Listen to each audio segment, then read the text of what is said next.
टीकमगढ़ नाम के एक गांव में मानसी अपनी माँ सुमित्रा, चाचा बलदेव और छोटे भाई कौशल के साथ रहती थी। मानसी के पिता का देहांत हो चुका था, जिसके बाद बच्चों की परवरिश की सारी जिम्मेदारी सुमित्रा के कंधों पर आ गई थी। मानसी बहुत ही समझदार और होनहार लड़की थी।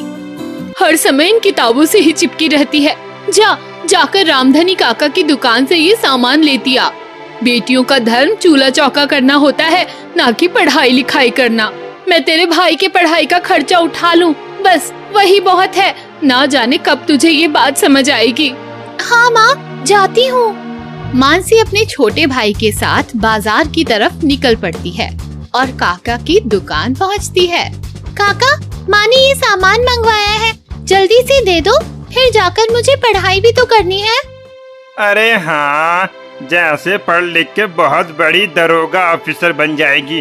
पहले अपनी माँ को बोल कि मेरा पुराना उधार चुकता करे, फिर मैं कुछ उधार दूंगा। तभी दुकान पर खड़ा एक ग्राहक और उसके दो दोस्त सरपंच का पैसों से भरा हुआ बटुआ लेकर भाग जाते हैं। सरपंच जी मदद के लिए गुहार लगाते हैं, लेकिन कोई भी उसकी मदद नहीं करता। ये देख मानसी अकेले ही उन चोरों के पीछे भागती है और अपने भाई के गुलेल से निशाना लगाकर एक एक चोर को मार गिराती है और सरपंच काका का पैसों से भरा बटुआ वापस लौटा देती है। ये देख बाजार में सब मानसी की समझदारी और दिलेरी की खूब वाहवाही करते हैं। वाह बिटिया, तुमने तो कमाल कर दिया। इन चोरों बदमाशों ने सारे गांव को परेशान कर रखा है। सब इनसे डरते हैं क्योंकि ये भैरव के गुंडे हैं, इसीलिए पुलिस भी इन्हें कुछ नहीं कहती। काका, जिस दिन मैं पुलिस ऑफिसर बनी उस दिन मैं सबको ठीक कर दूंगी। तुम बहुत ही निडर और होनहार हो। देखना, तुम एक दिन जरूर ऑफिसर बनोगी।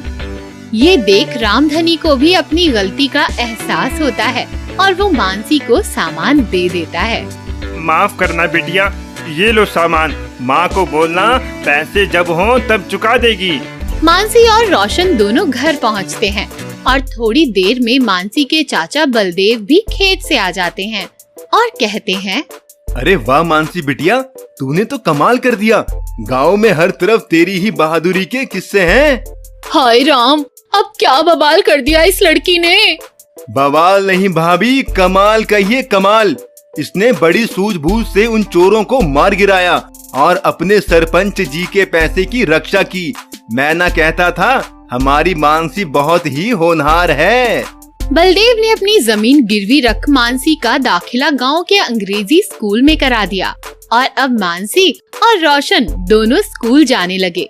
मानसी खूब मेहनत से पढ़ाई करने लगी और साथ ही साथ अपनी माँ के काम में भी मदद करती। देखते ही देखते समय गुजरा और मानसी बड़ी हो गई। आगे की पढ़ाई के लिए अब उसे शहर जाना था। बलदेव ने और कर्जा लेकर मानसी को पढ़ाई के लिए शहर भेज दिया। इधर गांव में भैरव का आतंक और लूटपाट और भी बढ़ने लगा था। उसके गुंडे बाजार में हफ्ता वसूली करने लगे और जो भी इसके खिलाफ आवाज उठाता, भैरव के गुंडे उसे अगवा कर लेते और गांव की पुलिस डर के मारे कोई कदम नहीं उठाती। एक दिन भैरव के गुंडों ने सुमित्रा के बेटे रोशन को अगवा कर लिया। सुमित्रा ने पुलिस के सामने खूब गुहार लगाई, लेकिन दरोगा बोला, अरे जाओ जाओ, हमें अपनी जान नहीं गंवानी। जो हम भैरव के खिलाफ कुछ करें, यहाँ रोने धोने से कुछ नहीं होगा। आज हमारी बड़ी ऑफिसर साहिबा आने वाली है, उनके स्वागत की तैयारी करनी है। अब जाओ यहाँ से, निकलो। तभी वहाँ बड़ी कार से एक इंस्पेक्टर उतरी, जो कोई और नहीं, सुमित्रा की बेटी मानसी ही थी। अपनी माँ को रोता देख मानसी सब समझ गई। बेटा मानसी, तू आ गई। देख, तेरे भाई को गुंडों ने अगवा कर लिया है।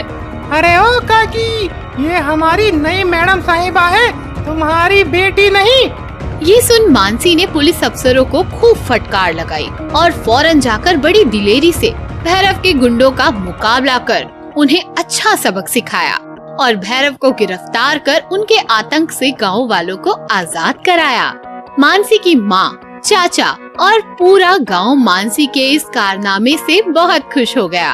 भाभी, मैं ना कहता था, एक दिन हमारी मानसी बड़ी ऑफिसर बनकर इस गांव का उद्धार करेगी।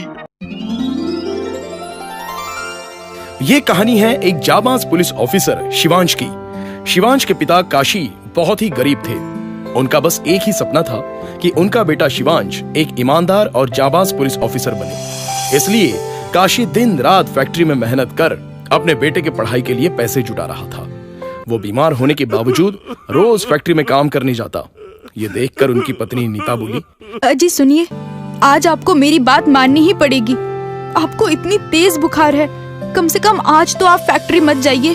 तो काशी ने कहा, नहीं, अगर मैं नहीं गया तो फिर आज की मेरी तनख्वाह कट जाएगी और अब शिवांश के इम्तिहान आने वाले हैं। उसकी फीस के लिए पैसे भी तो जुटाने हैं। तुम चिंता मत करो, मैं बिल्कुल ठीक हूँ। एक बार मेरा बेटा पुलिस अफसर बन जाए फिर मैं आराम ही आराम करूंगा। ये कहकर काशी फैक्ट्री चला गया। अब उधर शिवांश के पिता फैक्ट्री में दिन रात मेहनत करते। ये ले बेटा शिवांश, तेरे कोचिंग की फीस। तेरा पुलिस भर्ती का इम्तिहान आने वाला है ना, पैसे की तू बिल्कुल चिंता मत करना। तो शिवांश ने कहा, थैंक यू डैड। शिवांश झूठ बोलकर अपने पिता के दिए पैसों से अपने दोस्तों के साथ सिनेमा पिक्चर देखने चला गया। शिवांश के दोस्तों ने कहा, यार तेरे डैड तो बहुत ही कमाल के हैं। तेरी मौज मस्ती और जेब खर्च के लिए तुझे कितने पैसे देते हैं। और एक हमारे डैड हैं जिनके पास इतनी सारी दौलत है फिर भी हर समय बचत का लेक्चर देते रहते हैं। कहते हैं पैसे खूब पसीने बहाकर कमाए जाते हैं।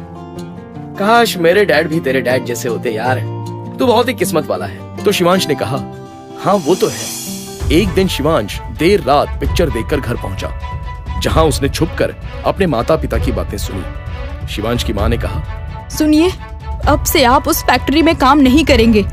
आज तो हद हो गई। उन लोगों ने आपको चोर कहकर इतना बेइज्जत किया, आप पर हाथ उठाया। बस अब बहुत हो गया। मैं शिवांश को सब सच बता दूंगी कि उसके पिता पैसों के लिए कितनी मुश्किल झेलते हैं। तो काशी ने कहा, नहीं, जब तक मेरा बेटा पुलिस अफसर नहीं बन जाता तुम उसे कुछ नहीं बताओगी। वो बहुत ही होनहार है, मुझे उस पर पूरा भरोसा है। और ये तो छोटी मोटी चोट है, तुम परेशान मत हो। बस एक बार शिवांश पुलिस ऑफिसर बन जाए फिर मैं सबसे फक्र से कह सकूंगा कि मैं एक ईमानदार पुलिस ऑफिसर का पिता हूँ। चलो तुम खाना लगाओ, शिवांश आता ही होगा। अपने पिता की दुख और सच्चाई जानकर शिवांश को बहुत ही दुख हुआ। उसे अपनी गलती का एहसास हो गया। वो रात भर अपने कमरे में रोता रहा और उसने ठान लिया कि अब वो अपने पिता की जगह काम करेगा और दिन रात मेहनत कर अपने पिता के सपने को पूरा करेगा। अगले दिन जब काशी काम पर पहुंचे तो वहां के मैनेजर ने उन्हें घुसने नहीं दिया और काम से निकाल दिया। काशी ने कहा, मैनेजर साहब, अगर मैंने काम नहीं किया तो मेरे बेटे को पुलिस में भर्ती करने का मेरा सपना अधूरा रह जाएगा। मुझ पर रहम कीजिए। तो मैनेजर ने कहा,